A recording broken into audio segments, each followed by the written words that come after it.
Assalamualaikum sobat, jumpa lagi di alur cerita film Imam Ahmad bin Hanbal. Terima kasih buat sobat yang sudah mengklik dan menonton video ini.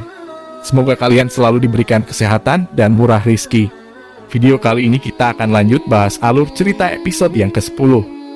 Tanpa berlama-lama, langsung saja kita masuk ke alur ceritanya.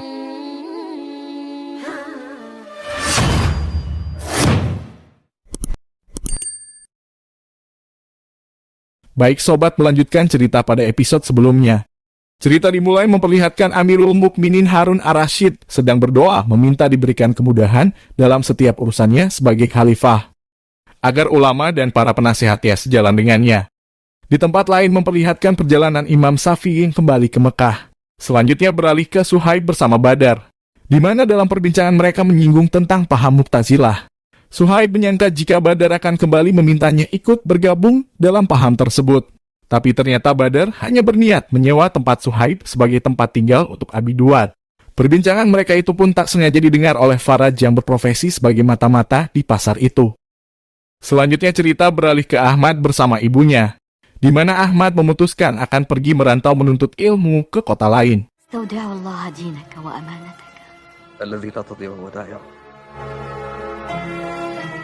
Di sisi lain, Faraj lalu mengikuti Suhaib hingga ke rumah Bishr al-Marisi. Faraj pun mulai mencurigai aktivitas mereka di dalam rumah itu, sehingga berniat akan menyelidikinya. Sementara di dalam ada Bishr al-Marisi, Askasi, dan Badar sedang membahas hal yang penting, di mana Askasi mengatakan bahwa kegiatan mereka mulai terendus oleh Harun ar-Rasyid karena salah satu anggotanya berkhianat dan melapor. Lalu di istana salah satu anggota paham Mu'tazilah ditangkap dan dihadapkan kepada Amirul Mukminin. Dengan tegas Harun ar-Rasyid lalu menjatuhkan hukuman yang sepantasnya untuknya sebagai pendusta agama Allah.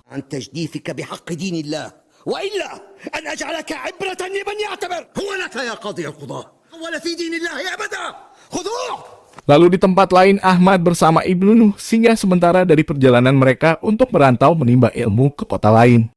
Di tempat itu Ahmad terlihat murung karena sangat mengkhawatirkan ibunya yang dia tinggalkan sendiri di rumah. Sedangkan di istana Rabi kemudian mendapatkan informasi penting dari Qasim, di mana Qasim mengatakan bahwa Ja'far al-Barmaki telah mengeluarkan Yahya Lalibi dari penjara tanpa ada perintah dari Amirul Mukminin. Di sisi lain terjadi perdebatan ringan antara Marwan dengan Shahnas, di mana Marwan mengabaikan perasaan rindu Shahnas kepada ayah dan saudarinya yang belum juga dia temukan. Shahnas mengatakan kepada Marwan kalau dia tidak akan putus asa untuk mencari ayah dan saudarinya.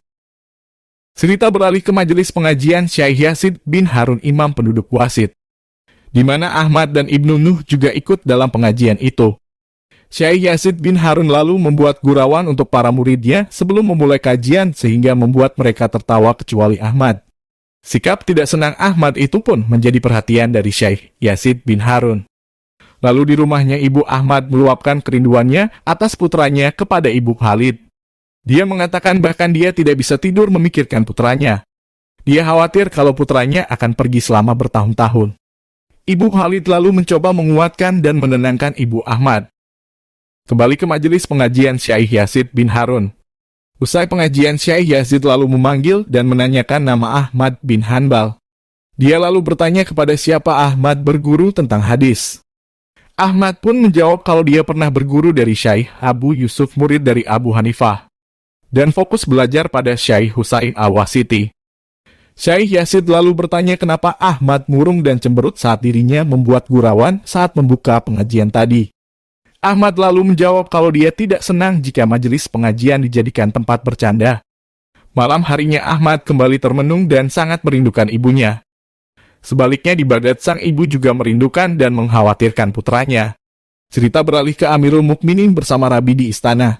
Dengan penuh ketakutan Rabi lalu memberitahu Amirul Mukminin laporan penting terkait Ja'far al-Barmaki yang dia dapat dari Qasim. Seperti yang telah dipaparkan sebelumnya bahwa Ja'far al-Barmaki telah mengeluarkan Yahya Talibi dari penjara Baramik tanpa ada perintah dari Harun ar-Rasyid. Mendengar laporan itu Harun ar-Rasyid awalnya tak percaya dengan Rabi karena kepercayaannya yang berlebihan kepada Ja'far. Tapi Harun ar-Rasyid akan mengkorek kebenaran laporan itu. Dia mengancam akan memenjarakan Rabi jika laporan itu tidak benar. Rabi pun setuju dengan tantangan Amirul Mukminin demi membongkar pengkhianatan Ja'far.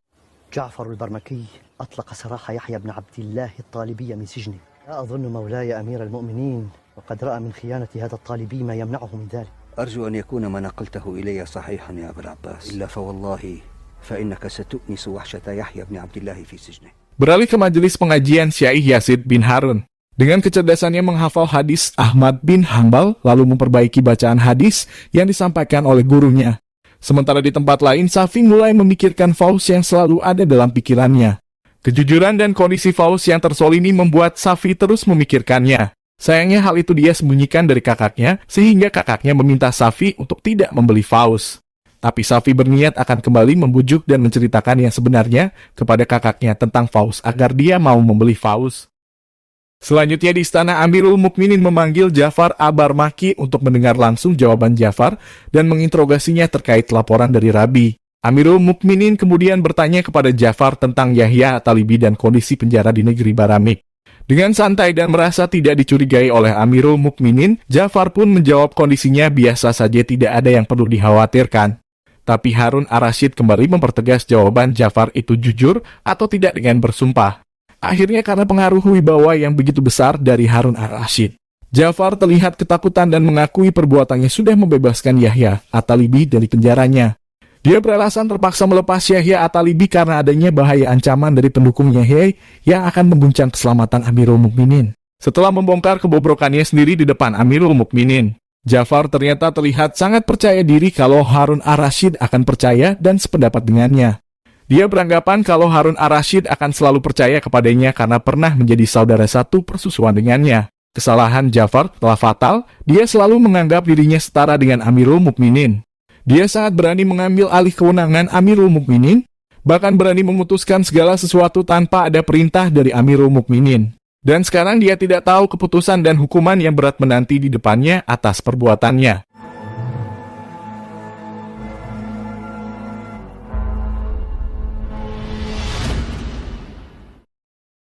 Cerita beralih ke majelis pengajian Syekh Yazid bin Harun. Beliau kemudian memanggil Ahmad bin Hanbal untuk duduk di depan dalam setiap majelis pengajian berlangsung. Syekh Yazid telah melihat potensi besar dan kecerdasan dari Ahmad sejak beberapa hari. Di tempat lain, Suhaib bersama Badr lalu membahas tentang Ahmad yang pergi meninggalkan Baghdad untuk menuntut ilmu. Badr lalu bertanya kenapa Suhaib tidak mengikuti jejak Ahmad yang notabene selalu menjadi saingannya dalam menuntut ilmu. Suhaib menjawab kalau dia akan berhenti menuntut ilmu. Sekarang dia bercita-cita dapat bekerja sebagai dewan istana dan menikahi gadis yang dia inginkan. Dia juga berpendapat kalau generasi para ulama telah selesai sampai masa Abu Hanifah An-Nu'man dan Malik bin Anas. Tapi Badr menyangkal pendapat Suhaib. Menurutnya setiap tahun ulama baru akan tetap lahir sambil menyanjung gurunya Bishr al-Marisi.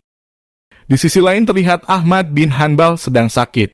Ibnu Nuh yang selalu menemaninya menawarkan untuk memanggil tabib untuk Ahmad, tapi Ahmad menolak karena tidak memiliki uang untuk membayarnya. Ahmad lalu meminta air Zam-Zam sebagai obat baginya. Lalu di istana, Ja'far mengajak Harun Ar-Rasyid untuk begadang menghabiskan malam bersamanya. Sampai detik ini Ja'far belum menyadari bahwa akan ada rencana Harun Ar-Rasyid untuknya.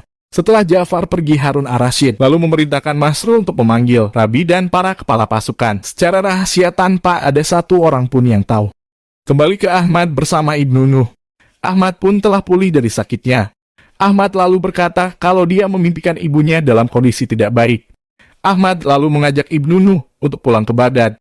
Dia tidak sanggup lagi berpisah jauh dari ibunya. Ibnu Nuh menyetujui permintaan Ahmad dan akan pulang sampai keadaannya benar-benar pulih.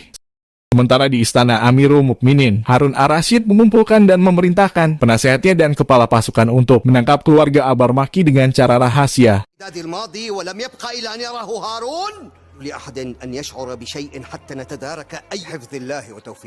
Pasukan dipimpin Masrur lalu menggerbek dan menangkap Ja'far dan keluarganya.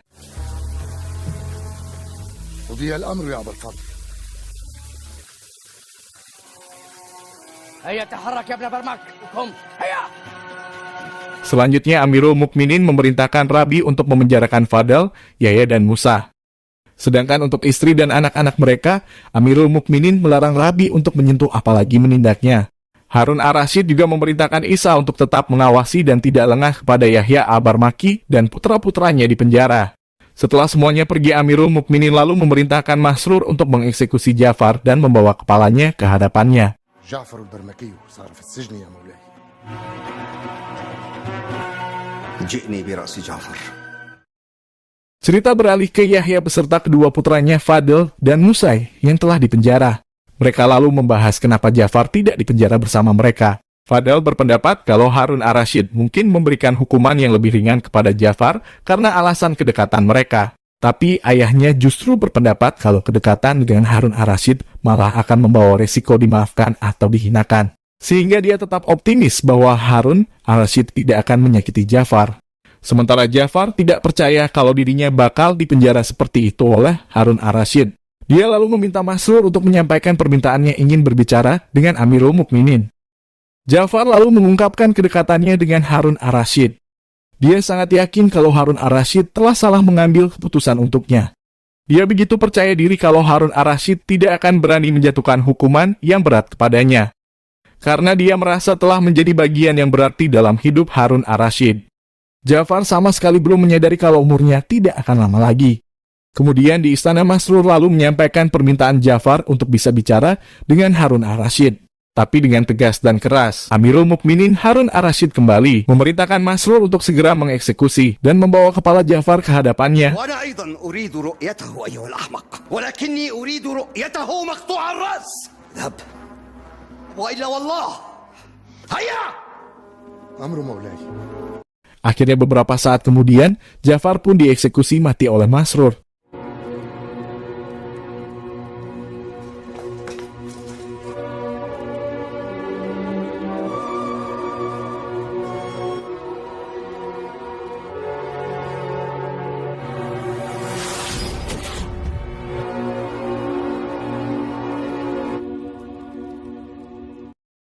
Baik sobat, ini adalah bagian akhir cerita di episode ke-10 ini. Sungguh akhir cerita yang sangat menyedihkan, di mana Ja'far harus mempertanggungjawabkan perbuatannya yang berakhir dengan eksekusi mati. Jika sobat suka dengan alur cerita film ini, mohon like video ini dan jangan lupa subscribe juga agar sobat tidak ketinggalan alur cerita episode berikutnya. Wassalamualaikum warahmatullahi wabarakatuh.